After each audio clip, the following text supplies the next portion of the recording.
नमस्कार साथियों, स्वागत है आप सभी का अंकित इंस्पायर्स इंडिया पर। मैं हूं अंकित अवस्थी और जैसा कि आप सभी बीते कुछ समय से लगातार एग्जिट पोल्स के माध्यम से यह जानने का प्रयास कर रहे हैं कि भारत में जहां 5 जगह चुनाव थे, जिनमें 4 राज्य और एक यूनियन टेरिटरी था, और उनमें भी सबसे ज्यादा हाई प्रोफाइल बंगाल, जिसके बारे में यह चर्चा हो रही है कि क्या इस बार सत्ता परिवर्तन हो जाएगा। अगर रिपोर्ट्स की माने तो 2021 में भी कुछ एग्जिट पोल्स ऐसा ही कह रहे थे कि बंगाल में दीदी का गढ़ ढह रहा है। तो क्या इस बार भी जिस तरह के एग्जिट पोल्स आ रहे हैं, जिनको आप संभवतः देख चुके होंगे, जिनमें मेजॉरिटी कहा गया है कि बीजेपी सत्ता में आ रही है, शायद एक दो ऐसे ही एग्जिट पोल हैं जिन्होंने टीएमसी की वापसी पर भरोसा जताया है। आज के इस सेशन में हम उन तमाम फैक्टर्स पर चर्चा करने वाले हैं कि यदि टीएमसी वापस आती है तो कौन से मेजर कारण रहेंगे, और अगर बीजेपी वापस आती है तो कौन से कारण रहेंगे, और इवन बीजेपी पहली बार आती है तो कौन से कारण रहेंगे। वर्ष 2011 से लेकर अभी तक लगातार पश्चिम बंगाल में सत्ता में काबिज टीएमसी आने वाले समय में भी क्या सत्ता बरकरार रख पाएगी, ये एक बड़ा सवाल है। वहीं दूसरी तरफ जितने भी जानकार हैं, जितने भी इस समय मार्केट के अंदर लोग उपलब्ध हैं, जिनका यह कहना है कि इन एग्जिट पोल्स में बहुत हद तक इस बार बीजेपी के द्वारा पुलिस का इस्तेमाल ना करते हुए पूरी तरह सीआरपीएफ को सुरक्षा की जो जिम्मेदारी दी, उसके चलते लोगों में वोट देने का विश्वास जगा और घर से वो बाहर निकलकर वोट देने पहुंचे। इतना जबरदस्त वोट दिए कि अब तक का इतिहास रच दिए। 90% से अधिक वोटिंग बंगाल में पहली बार हो रही है, और ऐसे में जब पश्चिम बंगाल के अंदर वोटिंग परसेंटेज 90% से ऊपर निकलता है तो 2011 की याद आती है, जब 2011 में 84% वोट हुआ था तो टीएमसी सत्ता में आई थी, और इस बार जब 90 से ऊपर वोट हुआ है तो माना जा रहा है कि पश्चिम बंगाल के अंदर लोग सत्ता परिवर्तन के लिए वोट देने बाहर निकले हैं। इसी वजह से पश्चिम बंगाल इस समय पूरे देश में सबसे ज्यादा डिस्कस्ड, सबसे ज्यादा चर्चित मामला बनकर निकल कर आया है। अगर हम बात करें तो 294 सीटों पर हुए मतदान में 92.84% वोटिंग होने का रिकॉर्ड दर्ज किया गया है। 2 फेजेस में हुए चुनाव में, जहां पहले फेज के अंदर 93.19% मतदान हुआ था 152 सीटों पर, सेकंड फेज में 142 सीटों पर 92.48% चुनाव दर्ज किया गया है। बंगाल के अंदर इतना बड़ा जो चुनाव के परसेंटेज हैं, वोटिंग परसेंटेज हैं, ये या तो परिवर्तन दर्शाते हैं या फिर विश्वास दर्शाते हैं। विश्वास का मतलब है कि एसआईआर के अंदर जिन लोगों का नाम कटा, कहीं वो लोग अपने और लोगों को यह कहने के लिए तो टीएमसी के पक्ष में मतदान कराने के लिए नहीं चले आए कि अगर आज मतदान नहीं किया तो जो रह गए उनका भी नाम कट जाएगा। या दूसरी तरफ जब केंद्र सरकार ने अर्धसैनिक बलों को, लगभग 2 लाख से अधिक अर्धसैनिक सैनिकों को पश्चिम बंगाल के पोलिंग स्टेशंस पर उतारा, तो क्या लोगों के अंदर पुलिस का जो डर है, जिसे कहा जाता है कि वो कहीं ना कहीं टीएमसी के ही एक्सटेंडेड कमांड है, क्योंकि वहां पर सिविलियन रूप में पुलिस काम करती है, टीएमसी के कार्यकर्ता वहां सिविल पुलिस बनकर काम करते हैं, तो क्या ऐसा तो नहीं कि पश्चिम बंगाल में पुलिस का जो डर था उसे हटाकर सीआरपीएफ की मदद से उन लोगों को वोट देने के लिए बाहर निकाला गया जो लोग कभी वोट देने से डरते थे। तमाम चीजें हैं, लोगों में जबरदस्त एक्साइटमेंट है इस बात को समझने का कि आफ्टर ऑल इलेक्शन कमीशन के ये आंकड़े कह क्या रहे हैं। इन आंकड़ों को डिकोड करने का प्रयास आज हम और आप भी करेंगे, क्योंकि अल्टीमेटली महिलाओं के वोट परसेंटेज का बढ़ जाना, अब तक के सारे रिकॉर्ड का टूट जाना, फीमेल वोटिंग का 92% 69% पहुंचना, जो दर्शाता है कि या तो ममता बनर्जी जो महिलाओं के लिए बात कर रही थी उनके पक्ष में महिलाएं निकलकर चली आई, या फिर एनडीए सरकार के द्वारा केंद्र के अंदर महिलाओं के आरक्षण को महिलाओं का जो सदन के अंदर आरक्षण है उसके लिए लाया गया जो बिल था, वो बंगाल में महिलाओं के प्रति, उनके प्रति सिंपैथी लाने में कामयाब रहा। बहुत सी बातें इस समय पश्चिम बंगाल को लेकर हैं, और इन्हीं बातों पर, क्योंकि कहीं ना कहीं एग्जिट पोल के अगर मैं आपके सामने आंकड़े रखता हूं तो उनमें से बीजेपी को 140 से 200 सीटें देते हुए दिखाई जा रही हैं। देश के प्रमुख एग्जिट पोल्स का अगर मैं आपके सामने सार रखूं तो उनका मानना है कि बीजेपी पश्चिम बंगाल में 150 से 175 सीटें लेकर आ रही है। अगर देश के प्रमुख एग्जिट पोल में मैट्रिज, चाणक्य स्ट्रेटेजीज, पोल डायरी, प्रजा पोल, जनमत पोल, इनका देखा जाए तो ये सब लोग बीजेपी की सरकार बनते हुए दिखा रहे हैं। वहीं पीपल्स पल्स और जनमत पोल्स की अगर बात करें तो ये टीएमसी को फिर से आता हुआ दिखा रहे हैं। अगर इनका सबका एवरेज आउट भी कर दिया जाए तो 145 सीटें बीजेपी को मिलती हुई दिखा रहे हैं और टीएमसी को 142 सीटें मिलती हुई दिखा रहे हैं। बहुमत का आंकड़ा 148 है। बीजेपी का जो अपना इंटरनल सर्वे है वो खुद को 170 से अधिक सीटें मिलती हुई दिखा रहा है। अब इसी बात को आज के सेशन में हम एक्सपर्ट्स की मदद से समझने के लिए प्रयास करेंगे, क्योंकि अल्टीमेटली अगर ये जीतते हैं तो कौन सा कारण होगा, ये जीतते हैं तो कौन सा कारण होगा, अगर ये हारते हैं तो कौन सा कारण होगा, अगर ये हारते हैं तो कौन सा कारण होगा। तो चलिए आज के सेशन में एक्सपर्ट के साथ सीधे कनेक्ट करते हैं। मेरे साथ में हैं सज्जन कुमार जी, जो प्रमुख सेफोलॉजिस्ट हैं, बंगाल में लंबे समय तक समय बिता करके अपनी रिपोर्ट लेकर के आज हमारे स्टूडियो में उपलब्ध हैं, उनसे चर्चा करेंगे। और दूसरे हैं अजीत द्विवेदी जी, वेटरन पत्रकार हैं, अक्सर चुनावों की कवरेज के लिए और चुनावों पर अपनी व्याख्या के लिए जाने जाते हैं। तो आइए सीधे डिस्कशन में। तो सर स्वागत है आपका। आप सबने इतना अपना कीमती समय निकाला है भाई, बहुत बहुत धन्यवाद। और जैसा कि हमारे शो की थीम है, हमने अपने सेशन के अंदर ये परिचय तो दे दिया है कि आप दोनों महानुभूति कौन हैं। अब सीधा मुद्दे पर पहुंचते हैं और मैं आपसे कट टू कट दो बातें करूंगा। क्वेश्चन सिंपल है, टीएमसी जीतती है तो क्या होगा, टीएमसी हारती है तो क्या होगा, बीजेपी जीतती है तो क्या होगा और बीजेपी हारती है तो क्या होगा। क्योंकि एग्जिट पोल्स में मेजॉरिटी एग्जिट पोल्स जीतता हुआ बीजेपी को दिखा रहे हैं, लेकिन 2021 का आंकड़ा हमारे सामने है, जहां 2021 में भी कुछ एग्जिट पोल्स ने बीजेपी को जीतता हुआ दिखाया था। फाइनली टीएमसी रिपीट हुई थी। इसको ध्यान में रखते हुए एग्जिट पोल का विश्लेषण आज के समय में हम फैक्ट्स के साथ करना शुरू करते हैं। तो सबसे पहली शुरुआत, अगर बीजेपी जीतती है तो कौन से फैक्टर्स जिम्मेदार होंगे? देखिए, भारतीय जनता पार्टी अगर पश्चिम बंगाल का चुनाव जीतती है तो एक तो सबसे पहला और सबसे बड़ा फैक्टर ये होगा कि वो धार्मिक आधार पर ध्रुवीकरण की वजह से जीतेगी। पहला और एक लाइन का निष्कर्ष है। अभी इसकी हम लोग बहुत लंबी व्याख्या कर सकते हैं, लेकिन उसके साथ बाकी सारी चीज़ें जुड़ेंगी। ठीक बात जो है। भारतीय जनता पार्टी की मेहनत है, उसके नेताओं के जो कैंपेन है, जो उसने जिस तरह के रिसोर्सेज यूज किए वो है, जिस तरह से सेंट्रल फोर्सेज की तैनाती हुई, भारत सरकार का जो सारा तंत्र लगा, वो सारी चीज़ें उसके साथ सहायक की भूमिका में थी। सबसे मुख्य बात ये थी कि उसके साथ हिंदू का ध्रुवीकरण एक निश्चित सीमा से आगे हुआ। एक निश्चित सीमा तक तो हो रहा था, वो पिछली बार भी हो रहा था। और 3 चुनाव के आप आंकड़े देखें, 2019 का लोकसभा चुनाव, 2021 का विधानसभा चुनाव, 2024 का लोकसभा चुनाव, एवरेज वोट है 40% का। 2019 पीक था भारतीय जनता पार्टी के, जब उसको 41% से ऊपर वोट आया, और पिछला उसका लो था 21, जब 38% पर वोट पार्टी 38% पर आ गई। एवरेज 40% वोट है। एवरेज 40% वोट का मतलब है कि जो हिंदू आबादी है 70%, उसमें से 60% उसको वोट दे रहा है। 10 में से 6 हिंदू उसको वोट दे रहा है, तो उसको 40% वोट आ रहे थे ओवरऑल। उस वोट में उसको ऐड करना था, और ये बड़ा टास्क था। क्योंकि एक सीमा तक जब आप पहुंच जाते हैं, या किसी भी चीज़ में जब आप कोई परीक्षा की तैयारी कर रहे होते हैं और आप 50 सवाल तक तो बड़ी सहजता से हल कर लेते हैं, सॉल्व कर लेते हैं, 51वां 52वां जो जिससे आपकी जीत मिलेगी, जिससे आपकी सफलता मिलेगी, वो मुश्किल होता है हमेशा। तो ये वहाँ होता था। बीजेपी 3 बार से उसको नहीं अचीव कर पा रही थी, उस सीमा को नहीं पार कर पा रही थी, 60% की सीमा को। तो बीजेपी अगर इस बार जीतती है, जो एग्जिट पोल का जो एक डायरेक्शन जिससे मिल रहा है, हम लोग हमेशा एग्जिट पोल को डायरेक्शन के लिए यूज करते हैं, तो वो डायरेक्शन अगर ये मिल रहा है, तो उसका पहला और मुख्य कारण ये है कि उसको 10 में से जो 6 हिंदू वोट देता था, वो अब 6.5 या 7 हो गया है, उतना हिंदू वोट देने लगा। सज्जन जी, जो परसेंटेज बढ़ा है वोटिंग का, क्या आप उसको इसी बात की कॉम्प्लीमेंट्री बात मानते हैं? देखिए, इसमें 2 पहलू हैं। परसेंटेज जो बढ़ा है वो बिहार में भी देखने को मिला, या तमिलनाडु में भी हुआ है कि बिहार में लगभग 8 साढ़े 8% SIR के कारण वोट कम हुआ, और लगभग आप देखेंगे लगभग 8-9% वोट बढ़ा। तो एक तो है कि आपका बेस कम हो जाता है, कि पहले आप जो एक्चुअल वोटिंग होती थी उसमें बहुत सारे वोटर लिस्ट में ऐसे भी वोटर्स होते थे जो जिंदा नहीं है, चले गए हैं, वोट करने नहीं आते थे, तो परसेंटेज आपका कम हो जाता था। इस बार जो है एक्चुअल वोटर्स जिन्होंने वोट किया है, SIR ने क्लीन कर दिया। अब लगभग 90-92 लाख लोगों का नाम हटा है, उसमें 60 लाख तो वो हैं जो नहीं है, जिस पे कोई कंट्रोवर्सी नहीं है, जो पहली बार आया, कि डेड वोटर्स हैं, शिफ्टेड वोटर्स हैं, जिनके पास 2-2 वोटर ID कार्ड था, वो हैं।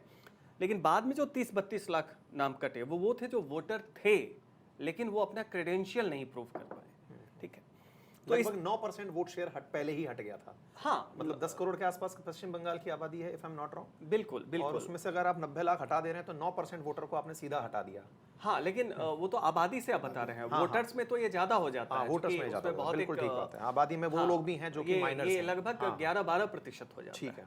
तो अगर आप देखें 2021 में वोटिंग परसेंटेज जो है वो 82% के आसपास है, लेकिन 2024 जो लोकसभा है उसमें बंगाल में वोटिंग प्रतिशत जो है 79.3 के करीब है, 79.3 है।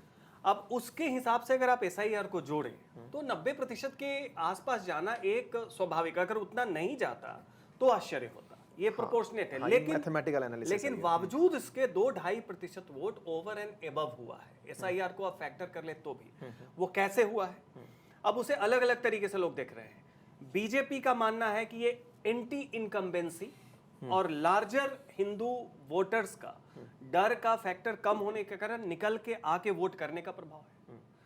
जो प्रो टीएमसी नैरेटिव चला रहे हैं वो कह रहे हैं कि ये दिखाता है कि एसआईआर के कारण एक व्यापक असुरक्षा की भावना हो गई कि हमारी सिटीजनशिप चली जाएगी। देखिए, दोनों आंशिक सत्य वाली बात है, आधा पहलू दोनों का सही है। तो आप देखेंगे कि मुस्लिम एरियाज में भी वोट बढ़ा है, कम नहीं हुआ है परसेंटेज। हिंदूज में थोड़ा ज्यादा बढ़ा है, यह है इस बार। तो उस लिहाज से इसका निष्कर्ष दोनों पार्टी अपनी तरीके से निकाल रहे हैं। टीएमसी का मानना है कि ये जो वोट बढ़ा, हमारे पास 30% माइनॉरिटी और कंसोलिडेट हो गया, और कैडर होने के कारण, वर्कर होने के कारण हिंदू में है।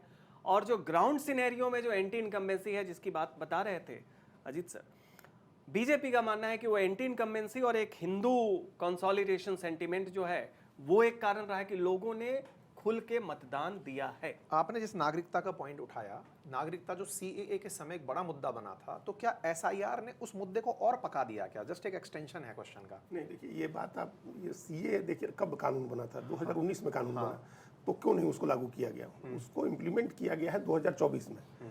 तो सीए को रोक दिया गया 2019 में कानून बनने के बाद, उसको रोका गया क्योंकि 2021 के चुनाव में, बंगाल और असम का चुनाव साथ में होता है, असम में बड़ी इसकी तीखी प्रतिक्रिया हुई थी। असम में इसका बहुत विरोध हुआ था और ये कहा गया था कि अगर आप सीए लागू करते हैं और बांग्लादेश से आए हिंदुओं को अगर नागरिकता आप देते हैं, तो जो होम कल्चर है, होम लैंग्वेज है, वो माइनॉरिटी में हो जाएगी असम में, और बांग्ला कल्चर हावी हो जाएगा। और अभी वो पहला दूसरा चुनाव था सरकार चलाने के बाद भारतीय जनता पार्टी का, तो वो रिस्क नहीं लेना चाहती थी कि हम बंगाल जीतने के लिए सीए लागू करें और असम लूज कर जाए, बंगाल भी नहीं जीते। तो बीजेपी ने स्ट्रेटेजिकली उसको रोक दिया। सरकार ने रूलिंग उसके नोटिफाई नहीं किया, उसके जो नियम बनाने होते नोटिफाई नहीं किया सीए का। मैं भय की बात कर रहा था, जो सीए का जो फियर वही क्रिएट कह किया रहे गया थे, था। उसके उस समय तो नहीं किया उन लोगों ने, तो वहां नहीं लागू हुआ। लेकिन इस चुनाव में भी जब परिसीमन हो गया, असम की बात आएगी तो हम लोग उसको करेंगे, जब जेरीमेंडरिंग वहां कर ली इन लोगों ने पूरे कायदे से 2023 में, तो वो भय खत्म हो गया कि इतनी जो पोलराइजेशन वहां नुकसान पहुंचा सकता है असम में, तो लागू कर दिया। तो जब ये सीए आपने लागू किया तो इसका भय कई तरह से काम कर रहा था। बीजेपी ने सोचा कि भारतीय जनता पार्टी को असम, बंगाल में इसका लाभ मिलेगा। ठीक है, बंगाल में लाभ इस नाते मिलेगा कि मथुरा समुदाय के लोग हैं, उनको हम हिंदू कार्ड देंगे, उनकी नागरिकता देंगे, वो हमारे साथ जुड़ेंगे, पिछली बार से ज़्यादा जुड़ेंगे। तो वो नहीं हो सका। लेकिन मुस्लिम समाज में ये फियर हो गया, मथुरा समाज में भी हुआ कि अगर आप कह रहे हैं कि पहले आप ये अपने को डिस्क्लोज करिए कि आप बांग्लादेश से आए हैं, तो मथुरा समाज के लोगों में भी एक भय हुआ कि हम अगर डिस्क्लोज करते हैं कि हम बांग्लादेश से आए हैं तो पता नहीं वोटर बनेंगे कि नहीं, नागरिकता खतरे में आ जाएगी। तो काफी लोगों ने नहीं किया। बीजेपी ने कैंप्स लगाए थे, आप उत्तर 24 परगना में और नदिया में कई सारे कैंप लगाए थे, और वहाँ ये लोग कार्ड दे रहे थे, हिंदू कार्ड किसी मंदिर के जरिए, किसी मठ के जरिए, कहीं से भी आप ले सकते थे। लेकिन लोगों ने डिस्क्लोज ही नहीं किया कि हम बाहर से आए हुए हैं। एक तो उनमें भय हो गया, और दूसरा भय ये हुआ जो ममता बनर्जी और कांग्रेस और इन तमाम जो एंटी बीजेपी फोर्सेज हैं, उन लोगों ने फैलाया कि अगर आपका नाम इस बार तो किसी तरह से आपने जुड़वा लिया, अगर वोट आपने नहीं किया तो आपका नाम अगली बार कट जाएगा, हटा दिया जाएगा, आपकी नागरिकता समाप्त हो जाएगी, आपको जो दूसरी तमाम सुविधाएं जो मिल रही हैं, लाभार्थी हैं जिन सुविधाओं के, वो सब नहीं मिलेगा। तो इस बार जो इतनी बड़ी संख्या में बाहर से लोगों के जाकर के वोट डालने की जो खबरें ठीक है, वो मुझे इसकी एक वजह फैक्ट से। बताइए कि बंगाल की जो इलेक्शन में जो लोग पार्टिसिपेट करते हैं वोटर्स में, कितना प्रतिशत हिंदू है और कितना प्रतिशत मुस्लिम? ये बात इसलिए जानना जरूरी है क्योंकि यहीं से ध्रुवीकरण को स्पष्ट रूप से समझा जा सकता है। फिगर क्या है? नहीं, फिगर तो ये है जो कि 27% के करीब मुसलमान है आबादी में, और 70-71% हिंदू है, बाकी दूसरा जैन, सिख सब मिला लीजिए तो 1% आधा परसेंट वो है। तो ये आबादी का परसेंटेज है। लेकिन वोटिंग जो परसेंटेज होता था वो उस मुसलमान के 27% का मैक्सिमम होता था, हिंदू के 70-71% का मैक्सिमम नहीं होता था, नेचुरल वे में नहीं होता था। उसको बंगाल में एक छापा वोट कहते थे कि वोटर था, वोटर लिस्ट में उसका नाम था, लेकिन उसका वोट जो आदमी सत्ता में है, जो सरकार में है, पहले लेफ्ट के लोग थे वो डलवा लेते थे, पहले जो तृणमूल आ गई तो तृणमूल डलवा लेती थी। ये जो अभी जो सज्जन जी ने कहा ना, जो क्लीन किया गया है वोटर लिस्ट को, उसमें एक कैटेगरी है absent, shifted, dead and duplicate, ASDD जो एक कैटेगरी है जिसमें पहली बार 58 लाख नाम कटे और फिर 5 लाख और नाम कटे, 63 लाख नाम कटे, वो ASDD में कटे। तो वो उस पर किसी को आपत्ति नहीं थी और वो एक बड़ा जो झटका जिसको कहेंगे वो TMC को तृणमूल कांग्रेस को लगा, क्योंकि जो सत्ता में है वो अपने पक्ष में वो वहाँ पे साइंटिफिक रिगिंग टर्म चलता है सीपीएम के जमाने हाँ वही जिसको छापा वोट, बार बार पॉपुलर उसमें छापा वोट कहते थे, जो नहीं है उसको किसी और से वोट दिलवा और दिया। बंगाल के डाल दिया, रूलिंग पार्टी ने डाल दिया, जो हर जगह होता था। एक बंगाल में कल्चर ये भी है, 1 बजे से 4 बजे का टाइम ऐसा है दोपहर में कि बंगाली लोग आराम करते हैं घर में, और ये हमेशा वोटिंग है तब भी आराम करते थे, और उसका लाभ उठाती थी तृणमूल कांग्रेस। उस टाइम में उसके जो लोग अंदर बैठे रहते थे, अच्छा आइडेंटिफाइड है पोलिंग एजेंट, तो वो एक हिम्मत नहीं कर सकता, उसको आइडिया है कि चुनाव के बाद क्या उसके साथ हो सकता है, तो वो मुंह बंद रखेगा और हर बूथ पर आपने मान लीजिए जैसे 100 वोट भी डलवा लिए, 1000 का बूथ है, 10% वोट आपने डलवा लिए तो आपने पहले ही उतने स्टेप आप अहेड हो गए। तो ये होता था। तो इस बार कहा गया है कि पोलिंग स्टेशंस पर जो लोकल पुलिस है उसकी जगह सीआरपीएफ तैनात की गई है, तो क्या आप उसे बड़ा कारण मानते हैं कि एक तरफ तो एसआईआर ने सफाई की, प्लस छापा वोट को रोकने में अर्धसैनिक बल जो केंद्र की तरफ से डिप्लॉयड थे, उन्होंने पुलिस जिसको कि टीएमसी का एक्सटेंडेड काडर कहा जाता था, उसका भय कम हुआ, क्या आप ऐसा कुछ देखते हैं? जबरदस्त कारण है ये। हम लोगों ने जब पहले चरण का चुनाव हुआ तो जंगल महल की मैं बात बता, बहुत सारे परिवार ऐसे हैं जिसको हम लोग काफ़ी समय से लॉन्गिट्यूडनल सर्वे में बार बार जाते हैं, तो बिल्कुल ये अनुभव कि जब वो बूथ पे गए, एक भी स्टेट पुलिस का कर्मी नहीं था, वो उनके लिए बहुत ही पॉजिटिव साइन था। क्यों? क्योंकि बाकी जगह हिंदुस्तान में, बाकी राज्यों में पुलिस को बायस्ड बताया जाता है। बंगाल में पुलिस बायस नहीं होती, बंगाल में पुलिस पार्टी की कैडर होती है, पुलिस चुनाव लड़ती है आपका। तो ऐसे में जो साइकोलॉजिकल मैं अपने ऑडियंस को एक फैक्ट ऐड कर देता हूँ कि पश्चिम बंगाल में, जैसे मैं राजस्थान का मूल निवासी हूँ, तो हम ये कहते हैं कि एक विधानसभा क्षेत्र के अंदर लगभग 5 पुलिस स्टेशन होते हैं। तो पश्चिम बंगाल के अंदर एक विधानसभा क्षेत्र में एक ही पुलिस स्टेशन है, तुलनात्मक रूप से पुलिस स्टेशन की संख्या कम है। दूसरी तरफ अगर मैं राजस्थान का उदाहरण लूँ, हालांकि मानक नहीं है, ये समझाने के पॉइंट ऑफ व्यू से है, एक पुलिस स्टेशन में जहाँ 20 से 25 पुलिसकर्मी होते हैं, बंगाल के अंदर उनकी संख्या 10 से 15 ही बताई गई है। ऐसे में वहां पर सिविल या वॉलेंटियर जो लोग पुलिस करना चाहते हैं उनकी संख्या ज्यादा बताई जाती है। तो ऐसे में होता यह है कि पुलिस में वॉलेंटियर पुलिसिंग, जिसमें आम जन ये कहता है कि मैं पुलिसिंग की मदद करूंगा चोर पकड़ने में, यातायात प्रबंधन में, आपदा प्रबंधन में, इस समय पर पार्टी कार्यकर्ताओं को ही उस पुलिसिंग में ज्यादा मदद दी जाती थी।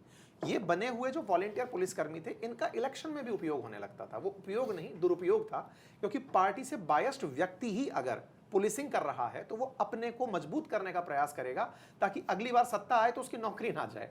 तो अगर मैं इस फैक्ट को ऐड कर पाया तो प्लीज कंटिन्यू कीजिए। बिल्कुल बिल्कुल सही बात है। वो जो सिविक वॉलंटियर की बात की, ये टीएमसी ने शुरू किया।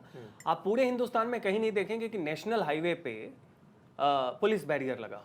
बंगाल में किसी भी नेशनल हाईवे पे जाइए, आपकी गाड़ी एक अच्छी स्पीड पे चल ही नहीं सकती है, क्योंकि आप 1-1.5 किलोमीटर चलेंगे और उसके बाद एक पुलिस का बैरियर, और वो कहेंगे कि नहीं नहीं हम इसको स्पीड रेगुलेशन के लिए, पेडेस्ट्रियन के लिए करें, जबकि वो होता है कि एक पैरेलल इकोनॉमी चलती है। सिविक वॉलंटियर क्या करते हैं, वो एक दूसरा प्रोटेक्शन भी देते हैं। एक्चुअल पुलिसकर्मी वो दूर बैठा रहेगा चेयर पे, वो जाके पूरी जो भी अंडर द टेबल डीलिंग होता है सब करेगा। अगर वो पकड़ा गया तो वो एक 8-9 हज़ार रुपए मिल रहे हैं, सब कुछ रहे। बात यहाँ पे है कि क्यों ये पॉजिटिव, जो आपका मूल सवाल था, अनुभव था, क्योंकि पुलिस की मौजूदगी केवल ये नहीं कि पुलिस चुनाव लड़ रही है या वो एक माहौल बना रही है। बंगाल में गुंडागर्दी पुलिस के सहयोग से होती है, बाकी जगह पुलिस रोकती है या उनका अभाव होता है। बंगाल में आप देखेंगे कि उसे पार्टी सोसाइटी कहते हैं। वो पार्टी सोसाइटी नहीं है। पार्टी सोसाइटी मतलब पार्टी ही तय करेगी कि आप किस तरह से सोशल इंटरेक्शन करेंगे, आपके किन लोगों के साथ उठना बैठना होगा। एक समय में तो टेलीविजन चैनल देखने पे भी लोग आपत्ति करते थे कि आप कौन सा न्यूज़ चैनल देख रहे हैं। अच्छा, ये रूलिंग पार्टी सोसाइटी है। जब सीपीएम आई, उसने कांग्रेस को फिनिश कर दिया। आज तक कांग्रेस उठ नहीं पाई। उसके बाद नंदीगाम और सिंगूर का धन्यवाद कीजिए कि ममता आ पाई, नहीं तो सीपीएम को हराना बहुत मुश्किल था।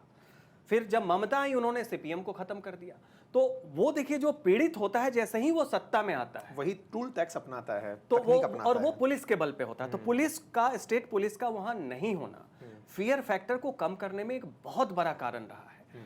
हालांकि उसके बाद 2,40,000 सेंट्रल फोर्सेस की तैनाती वहां पे इतना जबरदस्त एक साइकोलॉजिकल कि लोग डर के बिना बाहर आ पाए। कि लोग कम। कारण ये है कि देखिए, फ्री एंड फेयर तो फ्री इलेक्शन तो तब होगा ना जब वहां पे, जो अजीत सर भी कहते हैं कि दो तरह की प्रिवेंशन टैक्टिक्स है जो साइंटिफिक, एक सोर्स जैमिंग और दूसरा बूथ जैमिंग, कि आप बूथ पे गए, दबंगों ने आपको रोक दिया। पूरे हिंदुस्तान में एक समय में 90 तक लोग सुनते थे, अब कम होता है। वहां एक सोर्स जैमिंग है कि आपने सारे के सारे सेंट्रल फोर्सेस को तैनात किए, 2021 में किया गया।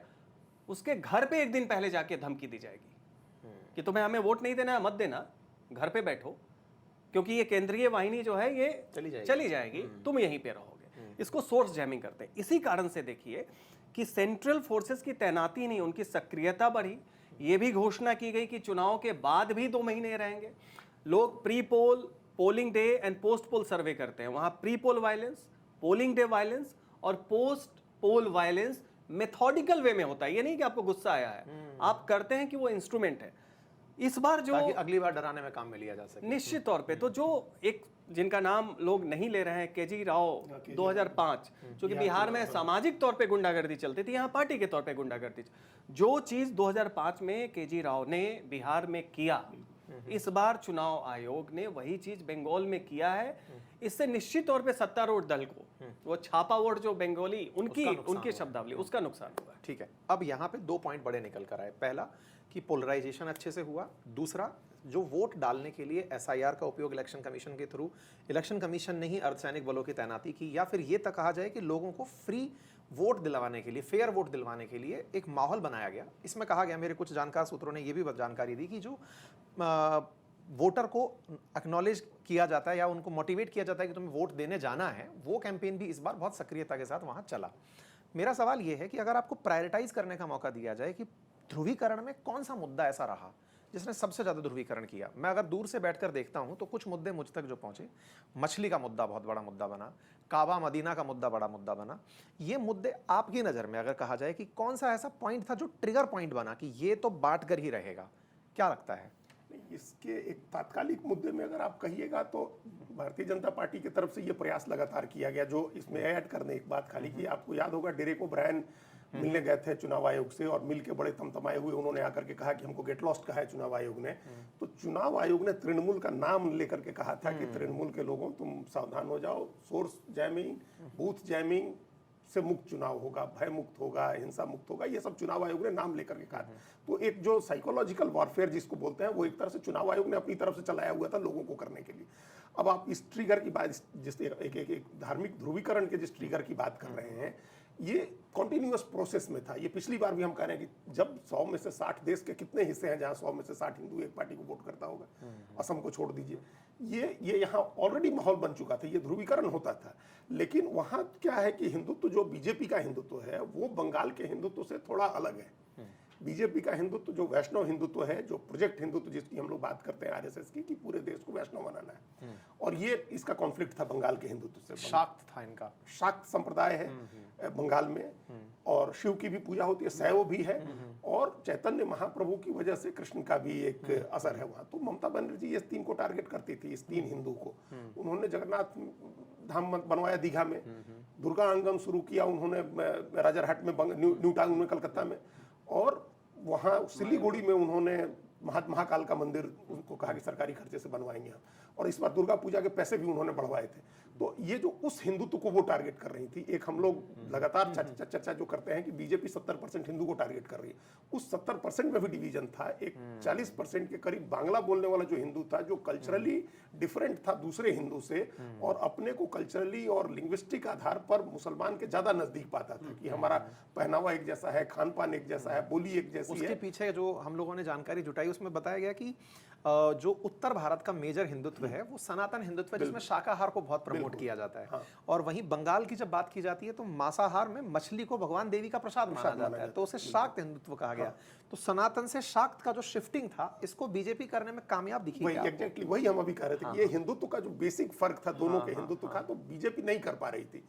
जो बांग्ला बोलने वाला हिंदू है, जो शाक्त संप्रदाय को मानता है, शैव को मानता है, मांसाहार करता है, उसको लगता था, उसको एक लेवल का भय था, एक तरह की दूरी थी इस हिंदुत्व से। जो अगर ये आ गए तो अंडे की दुकान बंद करा देंगे, मांस की दुकान बंद करा देंगे, मछली बंद हो जाएगी, इस तरह का हिंदुत्व आएगा जो बीजेपी का हिंदुत्व है। तो ये एक नाराजगी थी वहां, और इसकी इस डिवीजन का फायदा बीजेपी को ये मिलता था कि जो बाहर के हिंदू थे, जो गैर बांग्ला भाषी हिंदू थे, जिसमें बिहार के लोग थे, उत्तर प्रदेश के, राजस्थान के बड़ी संख्या में लोग थे, गुजरात के, ये वोट करते थे बीजेपी को। और वो हिंदू जो था, जो बांग्ला बोलने वाला हिंदू था, साथ मानता था, वो नहीं करता था।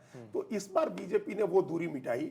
सबसे पहले तो इसको काउंटर किया भारतीय जनता पार्टी ने कि हम बांग्ला बोलने वाला, बांग्ला में पढ़ने वाला, बांग्ला आदमी को मुख्यमंत्री बनाएंगे। मछली कोई बैन नहीं होने जा रही है, बाहर के लोगों ने ही खाई, मंगलवार को मछली खाई बैठ करके अनुराग ठाकुर ने, हाँ, ये सब भी कहा, और बीजेपी के लोग मछली लेकर के कैंपेन में निकले।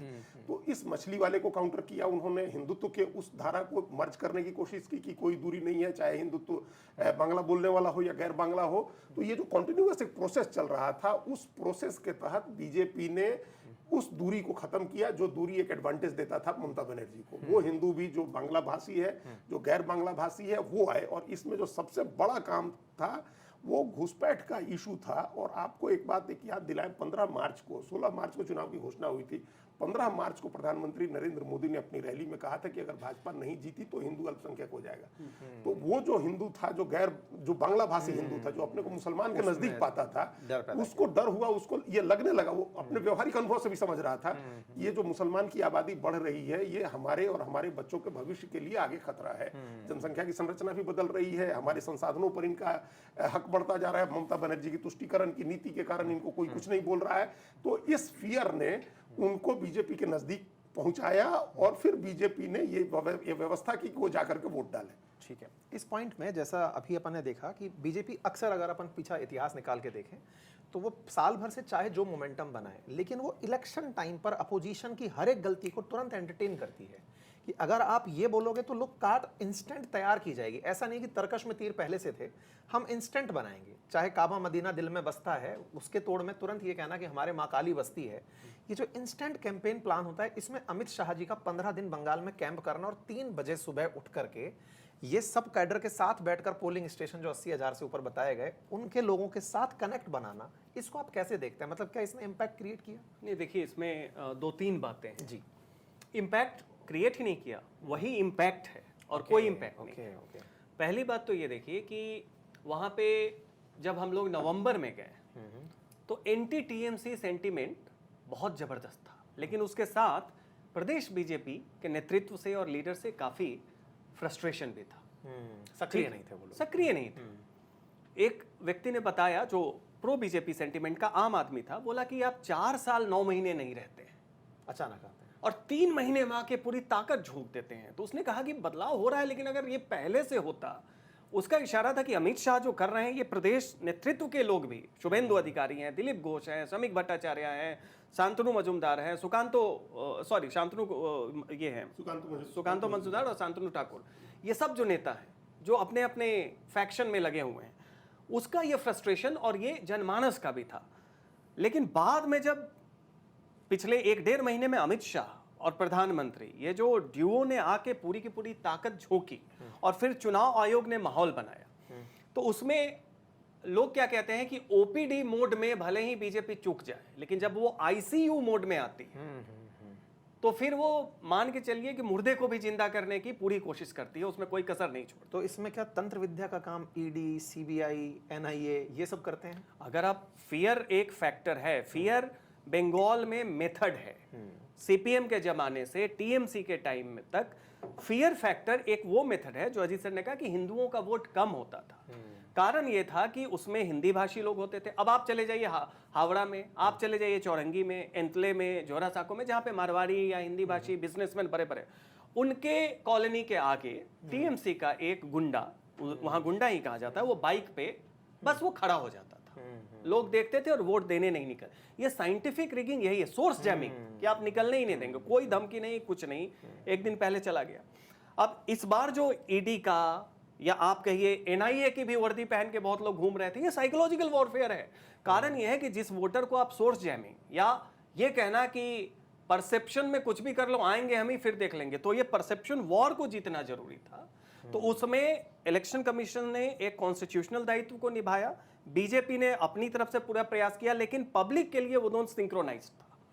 तो तंत्र विद्या जो कह रहे हैं कि उसका एक हैलो क्रिएट होता है, तो काम तो अपने अपने स्फीयर में हो रहा था, लेकिन पब्लिक के लिए वो एक संपूर्ण रूप से एक हैलो क्रिएट हुआ, जिसमें एक भय का वातावरण, परसेप्शन की लड़ाई में बीजेपी ने भी 3 महीनों में अमित शाह और प्रधानमंत्री के प्रयास से ये सिद्ध करने की कोशिश की और काफी सफलता पाई कि इस बार हम लोग जीत सकते हैं। और यही नतीजा है कि जंगल महल, झारग्राम, ट्राइबल एरिया, वहां भी 90+% वोटिंग हुई।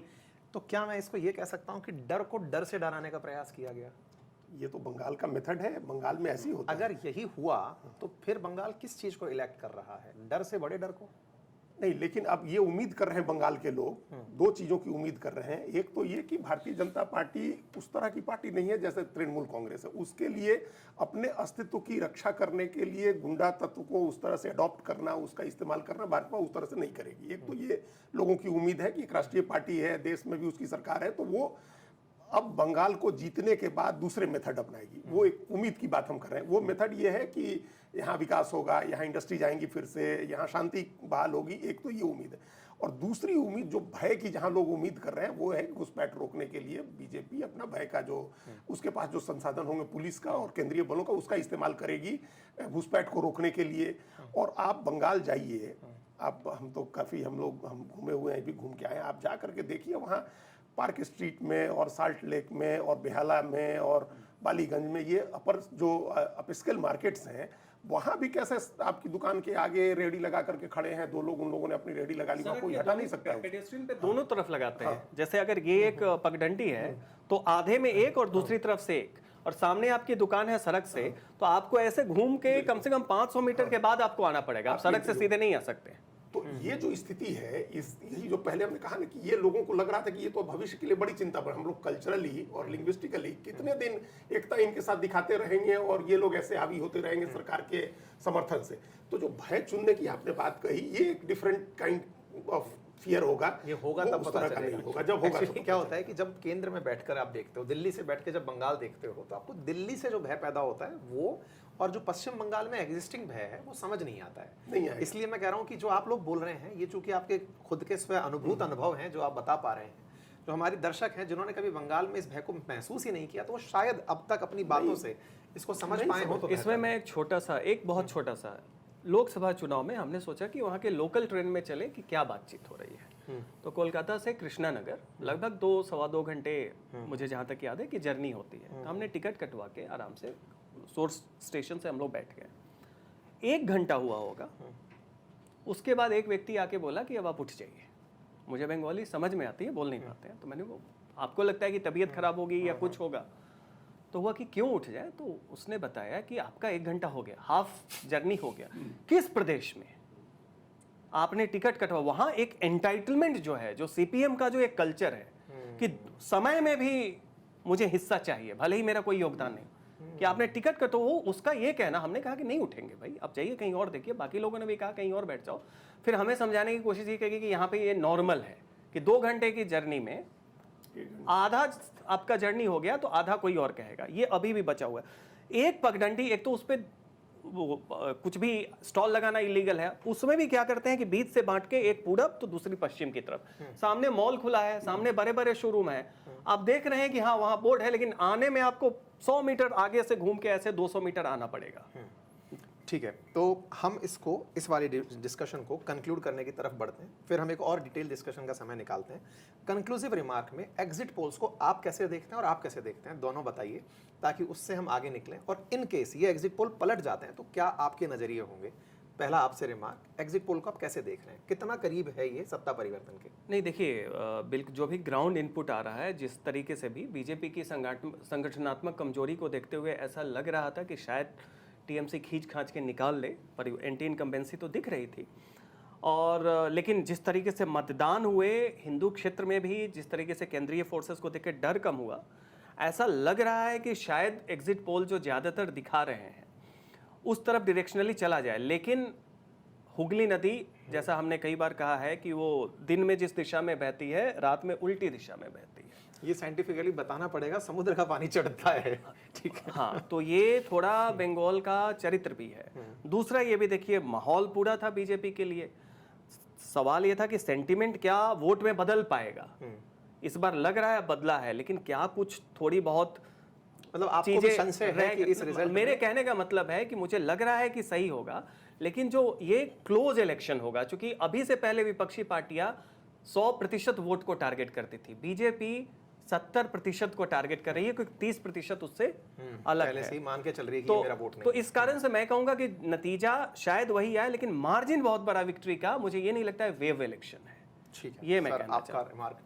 ये हम लोग एग्जिट पोल को हमेशा इसलिए यूज करते हैं कि उससे डायरेक्शन स्पष्ट हो जाता है। और पिछली बार भी जो आपने कहा, अपने ओपनिंग रिमार्क्स में कहा ना कि कई दिखा रहे थे, तो ज्यादातर लोग दिखा रहे थे कि टीएमसी जीत रही है, 2 4 5 का था, तो एक डायरेक्शन उसे पता चल गया कि बीजेपी हार रही है, टीएमसी जीत रही है। इस बार ज्यादातर का है कि बीजेपी जीत रही है, बीजेपी जीत रही है, तो एक डायरेक्शन मिल गया कि बीजेपी जीत रही है।